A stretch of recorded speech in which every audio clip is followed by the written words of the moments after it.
This is for those who really need to hear this and what it actually means when someone says, especially if it's a bloodline or a close friend, after they've stripped you of your dignity, after perhaps they've violated your privacy, shamed you in public, they will come up with this. I know we've had our differences. That's not reconciliation language. That's minimization and revisionism. It erases the gravity of what they did in public, the severity of which whatever they did or said hit you personally. Character assassination, shaming you in front of other people. It reframes betrayal as a little disagreement. It also attempts to equalize, as if you and they were equally responsible when you were on the side of taking the hits, when in reality, they were the ones tearing you down. And sometimes they'll even say, well, I just want to help you. Helping uplifts, it does not tear down. Sometimes they may even say, well, God sent me to help you. And then they did this one thing that helps you at the expense of what it costs to your heart, in which case they're using God and spirituality to umbrella and go under the disguise of what is their own agenda, while they are so-called helping you with this one thing and tearing you down in another thing.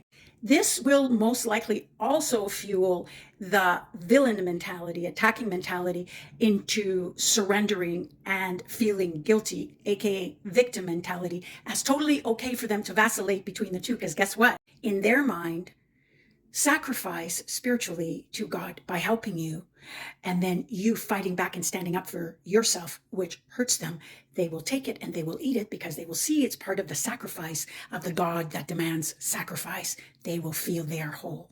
All this is classic minimization language, a false olive branch positioning them as big enough to forgive, while quietly keeping you wrong.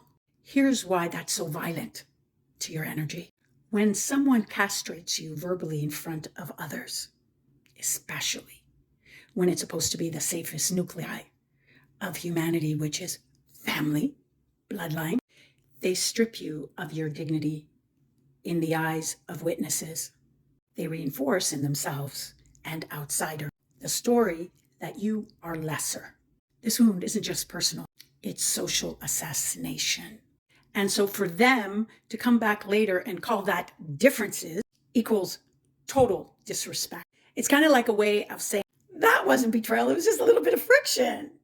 Family line versus bloodline. Let me make this very clear. When a sibling says, I'm your brother, I'm your sister, this is not how sister acts. This is not how brother acts. And bloodline doesn't equal kinship.